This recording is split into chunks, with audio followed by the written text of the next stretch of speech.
رحم اللہ من یقرأ سورۃ الفاتحہ۔ بسم اللہ الرحمن الرحیم۔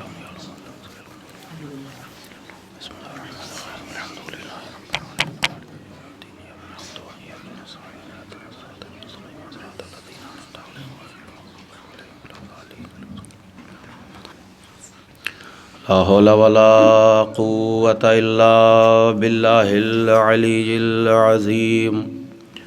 اعوذ باللہ من الشیطان اللعین الرجیم۔ بسم اللہ الرحمن الرحیم۔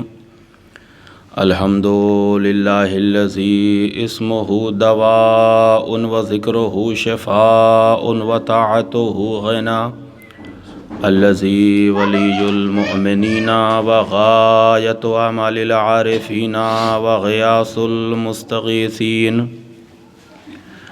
ثم الصلاة والسلام على سید الانبیاء والمرسلین وخیر المبشرین والمنذرین، سیدنا و نبینا مولانا مولا الکونین جد الحسن والحسین ابی القاسم محمد، ثم الصلاة والسلام على أهل بيته الطيبين الطاهرين المعصومين المظلومين، ولعنة الله على أعدائهم أجمعين من يومنا هذا إلى قيام يوم الدين، أما بعد فقد قال رسول الله صلى الله عليه وآله وسلم: فاطمۃ سیدۃ نساء العالمین۔ صلوات پڑھ دے محمد و آل محمد۔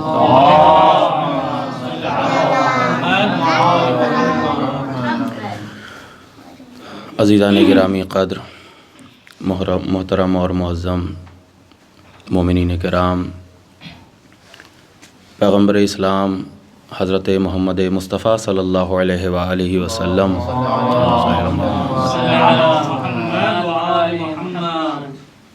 کی مختلف عنوان سے سیادت جناب زہرا سلام اللہ علیہا کے متعلق حدیثیں ہیں۔ ایک تو یہ حدیث کہ جس کو میں نے آپ حضرات کی خدمت میں پیش کیا، اگرچہ جس حدیث کو مجھے پڑھنا تھا وہ فاطمۃ سیدۃ نساء اہل الجنہ تھی۔ خیر، یہ پیغمبر اسلام کی حدیث، عزیزان گرامی آپ دیکھیے، صاحبان علم ہیں، ہم سب طلباء ہیں، ہر ایک انسان کے اندر جذبہ محبت بھی پایا جاتا ہے اور جذبہ عداوت بھی پایا جاتا ہے۔ جذبہ محبت بھی اچھی چیز ہے، جذبہ عداوت بھی اچھی چیز ہے، لیکن شرط یہ ہے کہ اچھوں سے اور اچھائیوں سے محبت کی جائے، بروں اور برائیوں سے عداوت کی جائے۔ لیکن آپ دیکھیے، عموماً مزاج یہ پایا جاتا ہے کہ اگر کوئی اپنا ہے تو اس سے محبت ہوگی، کوئی غیر ہے، پرایا ہے، تو اس سے کسی طریقے کی محبت کا اظہار نہیں۔ اور یہ ایک اعلیٰ ظرف انسان ہونے کی نشانی ہے کہ اگر کسی سے محبت ہے تو اس کے اندر اگر کوئی کمی پائی جاتی ہے، کوئی برائی پائی جاتی ہے تو اس کا اعتراف کیا جائے۔ اسی طریقے سے اگر کسی سے عداوت ہے لیکن اس کے اندر کوئی اچھائی پائی جائے تو اسے بھی قبول کرنا چاہیے۔ لیکن عموماً ہوتا یہ ہے کہ اگر کسی سے محبت ہے تو اس کی برائیوں کو بھی اچھا بنا کے پیش کیا جاتا ہے، اور اگر کسی سے عداوت ہے تو اس کی اچھائیوں کو بھی برا بنا کے پیش کیا جاتا ہے۔ شاید اسی مفہوم کو حضرت باب مدینۃ العلم امیر المومنین علی بن ابی طالب علیہ الصلوۃ والسلام بیان فرماتے ہیں کہ اذا اقبلت الدنیا علی عہد اعارتہ محاسن غیر، وَإِذَا أَدْبَرَتْ عَنْهُ سَلَبَتْهُ مَحَاسِنَ نَفْسِ، کہ اگر یہ دنیا کسی کی مداح ہو جاتی ہے، دنیا کا کسی کا جو ہے وہ استقبال کرتی ہے، تو اس کے جو ہے اپنے جو فضائل نہیں ہوتے، غیروں کے فضائل کو اس کے جھولی میں ڈال دیتی ہے۔ لیکن اگر دنیا کسی کے پیچھے پڑ جاتی ہے، دشمن ہو جاتی ہے، تو اس کے اپنے فضائل کو بھی چھپا دیتی ہے۔ اس کا مطلب یہ ہے عزیزان گرامی کہ نہ دنیا کی مدح کا کوئی معیار ہے، نہ دنیا کی مذمت کا کوئی معیار ہے، نہ دنیا کی محبت کا کوئی معیار ہے، نہ دنیا کی عداوت کا کوئی معیار ہے۔ اگر یہ دنیا محبت کرنے پہ آ جائے تو جھوٹوں کو بھی صدیق بنا دیتی ہے، اگر عداوت کرنے پہ آ جائے تو قرآن کی صدیقہ سے گواہ مانگتی ہے۔ لہذا دنیا کی نہ محبت کا کوئی معیار، دنیا کی نہ کسی عداوت کا کوئی معیار۔ عزیزان گرامی اگر معیار ہے تو پھر بس قرآن کی محبت کا معیار، قرآن کی مذمت کا معیار۔ اصل مذموم وہ انسان ہے جس کی مذمت قرآن کرے، اصل ممدوح وہ ہے جس کی مدح قرآن کرے۔ نہ کسی کی مدح کا کوئی معیار، نہ کسی کی مذمت کا کوئی معیار۔ خصوصاً یہ دنیا کب کس کے پیچھے پڑ جائے، کوئی اچھا بھلا انسان، اہل انسان اس کو نااہلی کے دائرے میں ڈھکیل دے، کوئی نااہل انسان اس کو اہلیت عطا کر دے، تو یہ دنیا کا معیار ہے، یہ دنیا کا مزاج ہے۔ اچھا یہ بتائیے کہ یہ ساری چیزیں آتی کہاں سے ہیں؟ کہ اگر کوئی اچھا انسان ہے محبت کیجئے اس سے، اگر کوئی برا انسان ہے تو اسے عداوت کیجئے، نفرت کیجئے۔ یہ بات کہاں سے آ گئی؟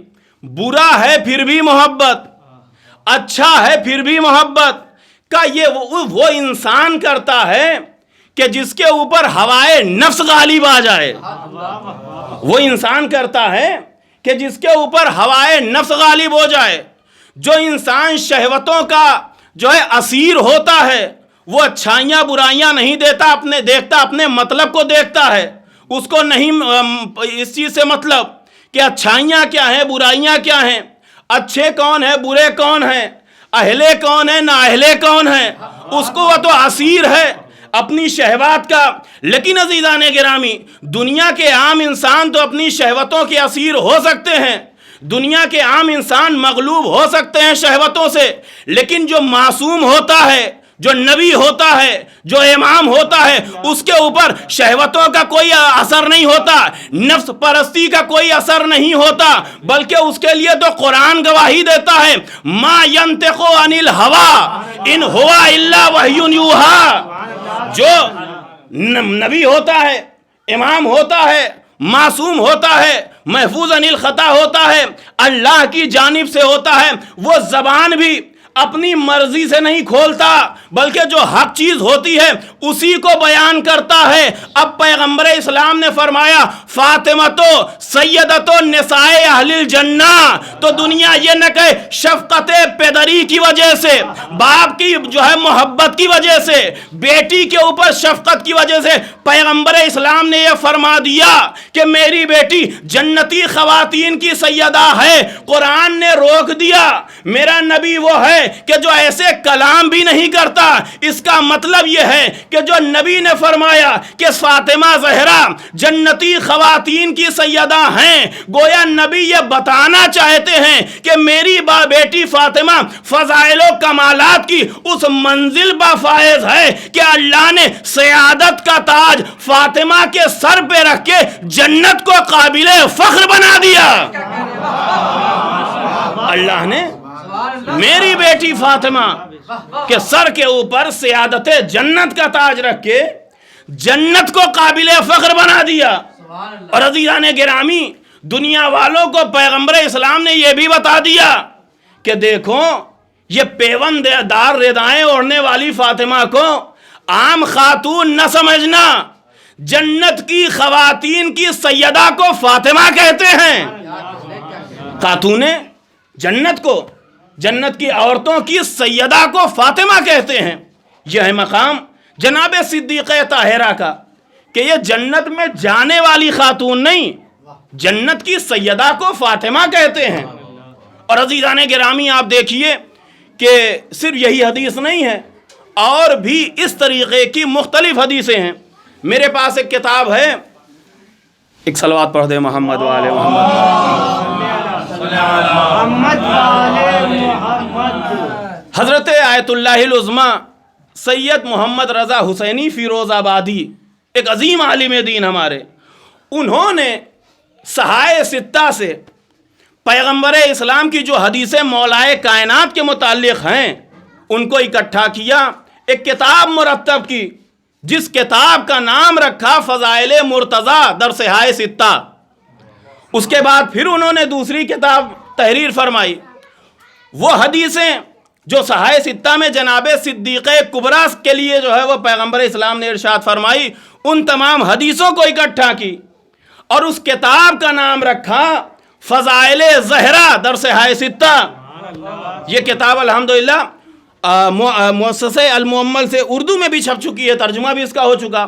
اس کتاب میں وہ تحریر فرماتے ہیں کہ یہی ایک حدیث نہیں ہے، اس کے علاوہ 5-6 حدیثیں میں جلدی جلدی آپ حضرات کی خدمت میں پیش کر دوں۔ ایک تو یہ کہ فاطمہ سیدۃ نساء اہل الجنہ، دوسری حدیث کا پیغمبر اسلام نے بیان فرمایا کہ فاطمہ سیدۃ نساء العالمین، تیسری حدیث کا فاطمہ سیدۃ نساء ہذہ الامہ، چوتھی حدیث کا فاطمہ سیدۃ نساء المومنین، پانچویں حدیث کا سیدۃ نساء یوم القیامہ۔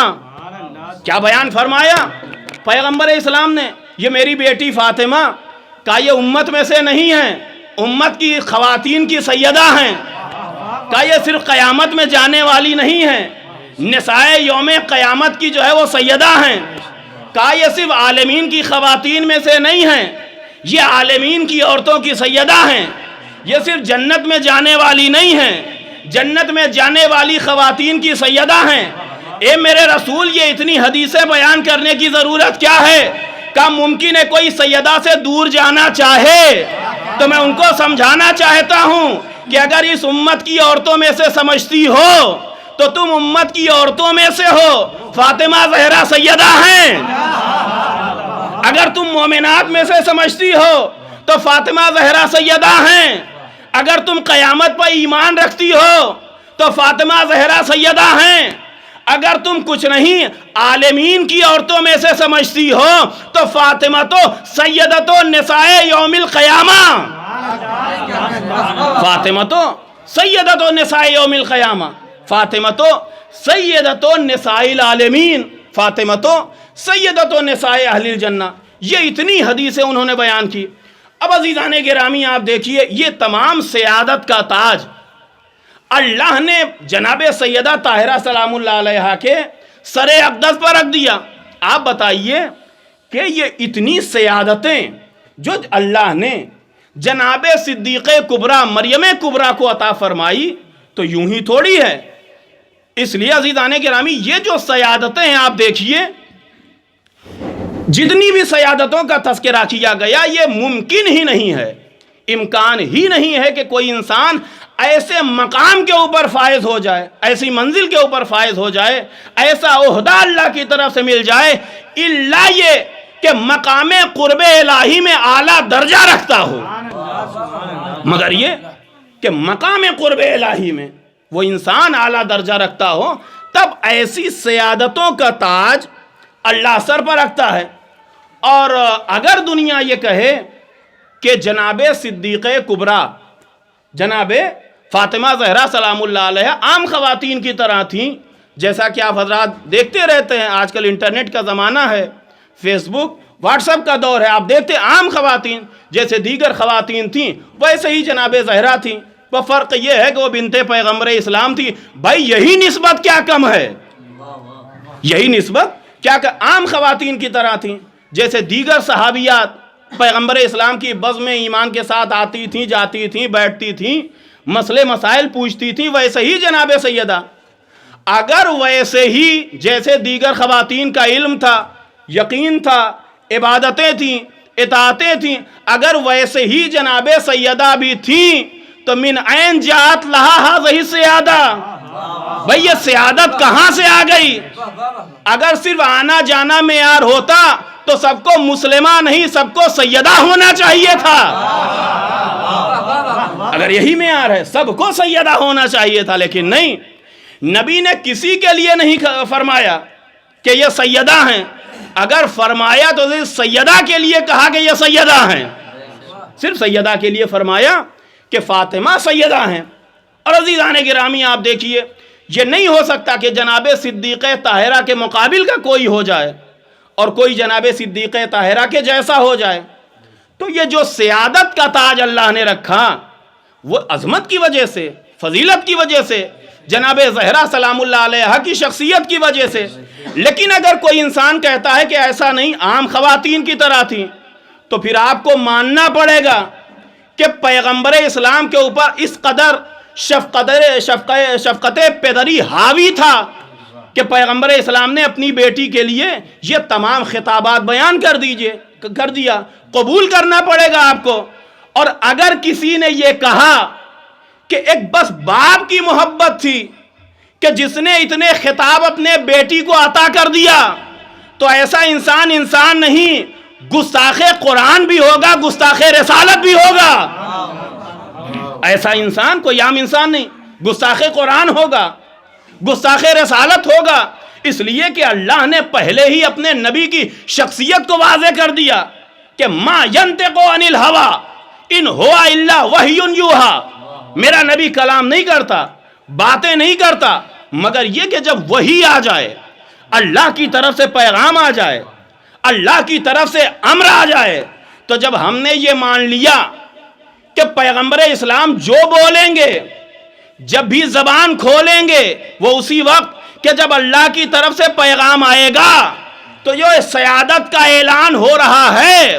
اس کا مطلب یہ ہے کہ جناب فاطمہ زہرا مقام تسلیم پا، مقام یقین پا، مقام ایمان کے اس درجے کے اوپر فائز تھی کہ عام انسان ان کے مقام کی تشریح نہیں کر پائے گا. وہ نبی کرے گا جو صاحب معراج ہے، وہ نبی کرے گا کہ جو صاحب معراج ہے.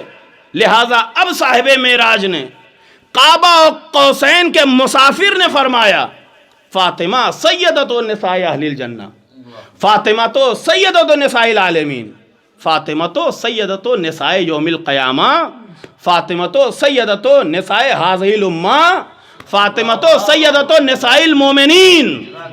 اتنی سیادت کو اللہ نے جناب سیدہ کے سر کے اوپر رکھ دیا. اور عزیزان گرامی یہ کس نے بیان فرمایا؟ کہا وہ معراج والے نبی نے، کہ جہاں پہ اللہ تھا اور اللہ کا یہ حبیب خاص تھا، وہاں سے یہ پیغام لے کے آئے پیغمبر اسلام. اور عزیزان گرامی آپ دیکھیے کتنے فضائل ایسے ہیں، آپ اہل علم ہیں، ہم سب طالب علم ہیں، جانتے ہیں کتنے فضائل ایسے ہیں کہ جب ہم روایتوں میں پڑھتے ہیں تو ہم کو ملتا ہے کہ یہ وہ حدیث ہے کہ جب پیغمبر اسلام معراج پہ گئے تو اللہ نے وہاں بیان فرمایا، جب نبی معراج پہ گئے تو اللہ نے وہاں دکھایا، جب نبی معراج پہ گئے تو اللہ نے وہاں سنایا. انہی حدیثوں میں سے ایک حدیث جو اپنے یہاں بھی مذکور ہے اور غیر اہل تشیع کے ہاں بھی مذکور ہے، آپ پڑھتے رہتے ہیں، کہ جب سرکار رسالت مآب جنت کی طرف گئے اور وہاں مشاہدہ کر رہے ہیں تو پیغمبر اسلام نے کیا دیکھا کہ پیشانی جنت کے اوپر ایک عبارت لکھی ہوئی ہے. وہ عبارت کیا ہے؟ کہا وہ عبارت یہ ہے لا الہ الا اللہ محمد رسول اللہ علی حبیب اللہ الحسن والحسین صفت اللہ وفاطمۃ امۃ اللہ، وفاطمۃ امۃ اللہ. یہ عزیزان گرامی تعویذ لکھی ہوئی ہے جنت کی پیشانی پر، یہ پاک و پاکیزہ اسماء لکھے ہوئے ہیں. یہاں تک تو آپ حضرات نے سنا ہے. اب میں نے اس کو تھوڑا سا اور ایک فضائل کا رخ دینے کی کوشش کی کہ جنت پاک و پاکیزہ مکان، کون سا مکان کہ جو جنت سے کہ جیسا ہو، جنت سے جس کی تشبیہ دی جا سکے، نہیں ہے ایسا کوئی مکان. اس جنت کی پیشانی کے اوپر یہ پاک و پاکیزہ اسماء تحریر کیے ہوئے ہیں. اچھا یہ اسماء جنت کی پیشانی پر کیوں لکھے ہوئے ہیں؟ کیوں اللہ نے پاک و پاکیزہ اسماء کو جنت کی پیشانی پر لکھا؟ جنت کے دروازے کے اوپر اللہ نے کیوں لکھا؟ تو وہی ہم نے تو دنیا میں یہی دیکھا کہ جب کوئی انسان اپنا گھر بناتا ہے، یہ مٹی کا گھر ہو، یہ جس کا گھر ہو، یہ اینٹوں کے گھر ہو، یہ پتھروں کے گھر ہوں تو ان کے اوپر نام لکھا جاتا ہے، نام لکھا جاتا، اور اپنے اپنے ذوق کے اعتبار سے لوگ نام لکھتے ہیں۔ کوئی لکھتا ہے قصر فلاں، کوئی لکھتا ہے آشیانے فلاں، کوئی لکھتا ہے بیت فلاں، کوئی لکھتا ہے دار فلاں۔ اچھا یہ بھی آپ دیکھیے کہ کبھی گھر کی پیشانی کے اوپر کرایہ داروں کا نام نہیں ہوتا، مالک کا نام ہوتا ہے۔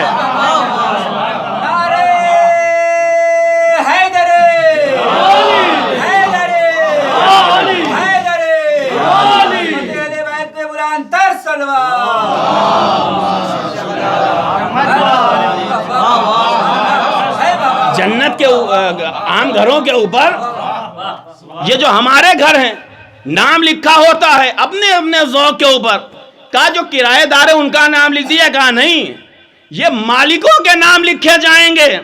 اے پروردگار یہ سمجھ میں آ گیا، اب تو نے جنت کے اوپر ان کا نام کیوں لکھ دیا، اور کسی کا کیوں نہیں؟ کہا اور جتنے ہیں وہ حقدار ہیں، اہل بیت سردار جنت ہیں۔ ایک صلوات پڑھ دیں محمد و آل محمد پر۔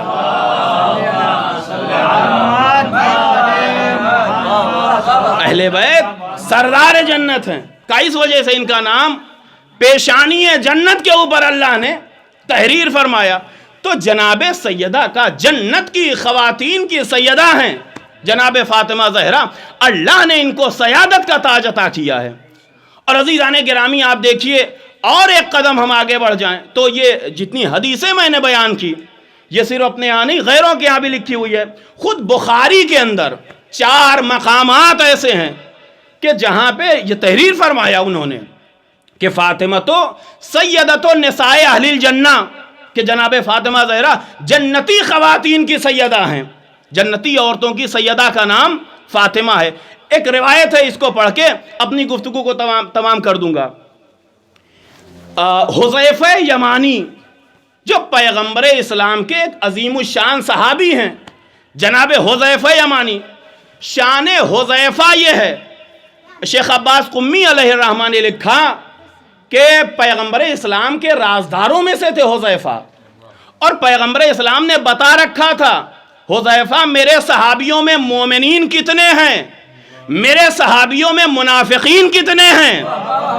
یہ حذیفہ کی شان تھی، حذیفہ میرے صحابیوں میں مومنین کتنے ہیں وہ بھی جان لو، منافقین کتنے ہیں ان کو بھی پہچان لو۔ شیخ عباس قمی علیہ الرحمہ نے لکھا کہ یہی وجہ تھی کہ جس نماز جنازہ میں حذیفہ شرکت نہیں کرتے تھے، بعض صحابہ بھی شرکت نہیں کرتے تھے، بعض صحابہ بھی شرکت نہیں کرتے تھے اس نماز جنازہ میں۔ اور شہزادی کونین کے نماز جنازہ میں جو 7 افراد تھے انہی میں سے ایک جناب حذیفہ بھی تھے۔ یہ مقام جناب حذیفہ یمانی کا، اس کا مطلب یہ ہے کہ با ایمان اصحاب میں سے تھے، بے ایمان اصحاب میں سے نہیں تھے جناب حذیفہ۔ اب یہ حذیفہ یمانی یہ کہتے ہیں کہ ایک دن میری والدہ نے، میری ماں نے کہا کہ حذیفہ پیغمبر اسلام کی زیارت کو کب سے نہیں گئے؟ کہا کہ مادر گرامی کئی ایک دن ہو گئے میں زیارت کے لیے نہیں گیا۔ تو ماں ہونے کی حیثیت سے انہوں نے سمجھایا کہ بیٹا اس شرف کو ترک نہ کرنا، پیغمبر اسلام کی زیارت کو جایا کرو۔ کہا کہ ٹھیک ہے آج ہی میں پیغمبر اسلام کی زیارت کے لیے جاؤں گا۔ تو ان کی والدہ نے کہا کہ جب تم پیغمبر اسلام کی زیارت کے لیے جانا تو نبی سے کہنا کہ نبی خدا میرے لیے اللہ کی بارگاہ میں دعا کریں، میرے حق میں نبی خدا توبہ کریں، استغفار کریں۔ جناب حذیفہ نے کہا ٹھیک ہے میں جاؤں گا، آپ کے لیے دعا کروں، کہہ دوں گا پیغمبر اسلام سے، وہ آپ کے لیے دعا کریں گے، استغفار کریں گے۔ جناب حذیفہ کہتے ہیں کہ میں آیا بارگاہ رسالت میں، مغربین کا وقت ہو گیا، نماز مغرب تمام ہوئی، نماز عشاء تمام ہوئی، کچھ تعقیبات جناب حذیفہ نے پڑھی، لیکن ابھی پیغمبر اسلام مصروف عبادت ہیں۔ ظاہر سی بات صحابی کی نماز ختم ہو گئی لیکن نبی کی عبادت جاری ہے، نبی خدا وظائف میں مصروف ہیں، کافی دیر ہو گئی۔ اب جناب حذیفہ انتظار کر رہے ہیں پیغمبر اسلام کا، ہوتے ہوتے وقت آیا، پیغمبر اسلام کی عبادت تمام ہوئی، پیغمبر اسلام مسجد سے باہر نکلے. حذیفہ کہتے ہیں میں بھی حبیب الہی کے پیچھے پیچھے چلا. فسمع صوتی، نبی خدا نے میری آواز کو سنا. پوچھتے ہیں من انت؟ حذیفہ، کون حذیفہ ہو؟ حذیفہ نے کہا نعم یا رسول اللہ، میں حذیفہ ہوں. اب نبی نے فوراً فرمایا ما حاجتک یا حذیفہ غفر اللہ لک ولامک. حذیفہ کیوں آئے ہو؟ ارے اللہ نے تمہیں بھی معاف کر دیا، تمہاری ماں کو بھی معاف کر دیا. حذیفہ اللہ نے تمہیں بھی معاف کر دیا، اللہ نے تمہاری والدہ کو بھی بخشش ادا کر دی، ان کی بھی مغفرت کر دی. اب آپ عزیزان گرامی دیکھیے، جناب حذیفہ نے کچھ کہا نہیں، جناب حذیفہ نے ماں کا پیغام سنایا نہیں، جناب حذیفہ نے اسألکم الدعا کہا نہیں، جناب حذیفہ نے توبہ استغفار کا کوئی مطالبہ نبی سے کیا نہیں. پھر بھی نبی کیا کہتے ہیں؟ غفر اللہ لک ولامک، اللہ نے تمہیں بھی معاف کیا، تیری والدہ کو بھی معاف کر دیا. اب جو یہ کہتے ہیں کہ نبی کو علم غیب نہیں ہوتا، وہ جا کے بخاری کی قبر پہ ٹھوکر مار کے پوچھیں کہ اگر نبی کو علم غیب نہیں ہوتا تو نبی نے کیسے کہا غفر اللہ لک ولامک؟ اگر نبی کو علم غیب نہیں ہوتا تو جائیں بخاری سے پوچھیں، کتاب بخاری کو سامنے رکھ کے پوچھیں کہ اگر نبی کو علم غیب نہیں ہوتا تو نبی نے کیسے کہا غفر اللہ لک ولامک، اللہ تمہیں بھی معاف کرے اور تمہاری ماں کو بھی معاف کرے. اس کے بعد عزیزان گرامی دوسری بات آپ دیکھیں، والدہ نے کہا کہ بیٹا جاؤ نبی کی بارگاہ میں، اور جانے کے بعد میرے لیے ان سے کہنا کہ وہ استغفار کریں، میرے لیے دعا کریں. جناب حذیفہ نے کہا ٹھیک ہے جاؤں گا، کہوں گا، نبی آپ کے لیے استغفار کریں گے. اب بعض لوگ یہ بھی تو کہتے ہیں کہ وسیلہ بنانا شرک ہے، وسیلہ بنانا شرک ہے، جائز نہیں ہے. بھائی یہ صحابی ہیں حذیفہ یمانی کہ جس نے حکم دیا، وہ حذیفہ کی والدہ وہ بھی عام عورت نہیں ہے، صحابیہ ہیں. یعنی صحابیہ نے صحابی سے کہا کہ جا کے نبی سے کہنا کہ میرے لیے استغفار کریں، میرے لیے دعا کریں. جناب حذیفہ کو روکنا چاہیے تھا، ٹوکنا چاہیے تھا کہ یہ کیا کہ نبی سے جاؤ کہو میرے لیے استغفار کریں. یہ وسیلہ کیسا؟ وسیلہ بنانا شرک ہے. آپ خود دعا کیجئے، آپ خود توبہ کیجئے، آپ خود استغفار کیجئے. نہیں عزیزان گرامی، بلکہ حذیفہ کہتے ہیں اسألہ ان یستغفر لی ولک. اے مادر گرامی، میں نبی کی بارگاہ میں جاتا ہوں اور ان سے کہوں گا کہ وہ میرے لیے بھی استغفار کریں اور آپ کے لیے بھی استغفار کریں. تو صحابی نے بھی کچھ نہیں کہا، صحابیہ نے بھی کچھ نہیں کہا. اچھا کمال کی بات ہے کہ چلو یہ تو خطا کار ہیں، یہ تو گنہگار ہیں، ان سے خطائیں ہو جاتی ہیں، بھول چوک ہو جاتی ہے، یہ عام انسان ہیں. نبی تو نبی ہیں، نبی تو معصوم ہیں. نبی کو کہنا چاہیے تھا حذیفہ تم بھی شرک کر رہے ہو، تمہاری ماں بھی شرک کر رہی ہے. لیکن نہیں عزیزان گرامی، بخاری نے بیان کیا کہ نبی نے فرمایا غفر اللہ لک ولامک، اللہ نے تمہیں بھی معاف کیا، تمہاری ماں کو بھی معاف کیا. گویا نبی یہ خاموش پیغام دے رہے ہیں کہ معصوم ہستیوں کو وسیلہ بنانے والا مشرک نہیں ہوتا، مغفور ہوتا ہے، محبوب ہوتا ہے. نبی کو وسیلہ بنانے والا، معصوم کو وسیلہ بنانے والا، امام کو وسیلہ بنانے والا معصوم ہوتا ہے، مغفور ہوتا ہے اور محبوب ہوتا ہے. اب عزیزان گرامی جو اصل بات ہے وہاں تک میں پہنچ گیا. اب جو ہے پیغمبر اسلام نے کہا حذیفہ ان ھذا ملک لم ينزل الارض قط قبل هذه الليلہ. اے حذیفہ ابھی ایک فرشتہ ہے، جو میں نے حدیث آپ حضرات کی خدمت میں پیش کیا تھا، ذرا توجہ کیجئے گا. اے حذیفہ ابھی یہ ملک آیا ہے اور اس کے پہلے زمین پر یہ ملک کبھی نظر نہیں آیا، کبھی نہیں اترا تھا زمین پر. پہلی بار یہ فرشتہ، یہ ملک زمین پر آیا ہے. کیوں آیا ہے؟ اجازت لے کے آئے ان یسلم علیہ وَيُبَشِّرَنِي، یہ اس لیے آیا ہے تاکہ مجھے سلام کرے، میرے اوپر سلام بھیجے اور مجھے بشارت دے۔ یا نبی اللہ کس چیز کی بشارت؟ کہا وہ بشارت یہ ہے بِأَنَّ فاطمہ سیدۃ نساء اہل الجنہ، وہ بشارت یہ ہے کہ فاطمہ سیدۃ نساء اہل الجنہ۔ کہا یہ پیغام جو لے کے فرشتہ آیا ہے یہ زمین پر پہلی بار آیا ہے، اس کے پہلے یہ فرشتہ کبھی زمین پر نہیں آیا تھا۔ اچھا عزیزان گرامی، یہ آخری نقطہ اور گفتگو میری ختم ہو گئی۔ اب آپ دیکھیے کہ یہ جو نبی نے فرمایا کہ بشارت دینے کے لیے آیا تھا، پہلی بار آیا تھا، اس کے پہلے زمین پر نہیں آیا تھا۔ بشارت کیا ہے؟ فاطمہ تو سیدۃ نساء اہل الجنہ۔ یہی اتنا کہہ دیتے کہ حذیفہ اللہ کا پیغام ہے کہ میری بیٹی جنت کی خواتین کی سیدہ ہے، بس بات تمام ہو جاتی، بات ختم ہو جاتی۔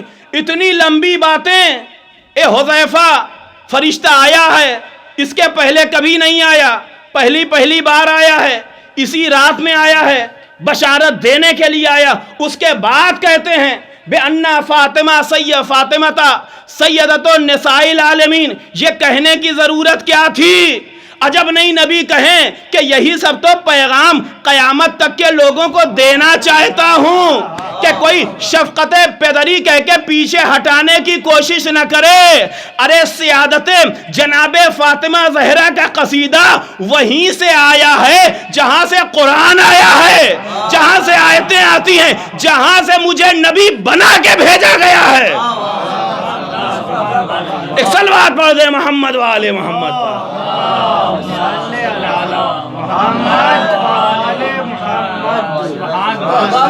یہ بشارتیں اور یہ تعریف ملک اور یہ تمام منقبتیں، اس کے بعد نبی فرماتے ہیں کہ فرشتے یہ خبر سنائی ہے کہ میری بیٹی جنت کی خواتین کی سیدہ ہے۔ یہ ہے مقام عزیزان گرامی جناب فاطمہ زہرا کا، جناب صدیقہ کبریٰ کا۔ فضیلت و منقبت کے اعتبار سے اس دنیا میں جناب فاطمہ زہرا کی کوئی مثل اور نظیر نہیں ملتی ہے۔ جس طریقے سے فضیلت میں، منقبت میں، کمال میں بی بی کا کوئی ثانی نہیں ہے، اسی طریقے سے مصیبت میں اور مصائب برداشت کرنے میں بھی جناب فاطمہ زہرا کا کوئی ثانی نہیں ہے۔ اسی لیے حضرت آیت اللہ العظمیٰ شیخ بشیر حسین نجفی حفظہ اللہ ایک بیان میں فرماتے ہیں کہ اگر یہ کہا جائے کہ جناب فاطمہ زہرا ام و ابیہا کے ساتھ ساتھ ام المصائب ہیں تو یہ کسی طریقے کا مبالغہ نہیں ہے، یہ بالکل حق ہے۔ اور یہ عزیز و آپ تمام حضرات صاحبان علم ہیں، صاحبان عقل و خرد ہیں، آپ دیکھیں کہ 18 برس کی عمر کیا ہوتی ہے۔ ہمارے ہاں بھی خواتین ہیں، کنیزان جناب سیدہ ہیں، 18 برس کی عمر کیا ہوتی ہے؟ نہ کوئی مرض ہے، نہ کوئی بیماری ہے، کچھ نہیں۔ جناب صدیقہ طاہرہ جو اس دنیا سے رخصت ہوئی ہیں، وہ ظلم برداشت کرتے کرتے رخصت ہوئی ہیں، وہ آلام برداشت کرتے کرتے بی بی رخصت ہوئی ہیں۔ اور آج ہی کی وہ تاریخ ہے، کل کی تاریخ جو گزری ہے وہ وہی تاریخ ہے کہ جس میں جناب سیدہ نے 18 برس کی عمر میں اس دنیا کو الوداع کر دیا۔ اللہ اکبر۔ عزادارو، آج کا وہ پہلا دن تھا۔ کوئی اس مصیبت کو اگر پوچھنا چاہے تو جا کے علی ابن ابی طالب سے پوچھے، کوئی جا کے امیر المومنین سے پوچھے۔ عزیزو، آج وہ پہلا دن تھا کہ جب امیر المومنین اپنے بیت الشرف میں آئے ہیں تو جناب زہرا گھر کے اندر موجود نہیں ہیں۔ عزیزو، آج وہ پہلا دن ہے کہ جب امیر المومنین آئے ہیں تو نگاہیں فاطمہ کو تلاش کر رہی تھیں۔ ارے وہ کہاں گئی جو مصیبتوں میں، جو دنیا نے جو ستم ہمارے اوپر ڈھائے، ہمارے دل کو سہارا دینے والی، کہاں چلی گئی فاطمہ؟ عزادارو، اس مصیبت کو اگر کوئی سمجھنا چاہتا ہے تو اس باپ کے دل سے پوچھے کہ جس کے چھوٹے چھوٹے بچے ہوں اور ماں کا سایہ بچوں کے سر سے اٹھ گیا ہو، یہ مصیبت اس باپ کے لیے کیسی عظیم مصیبت ہو سکتی ہے؟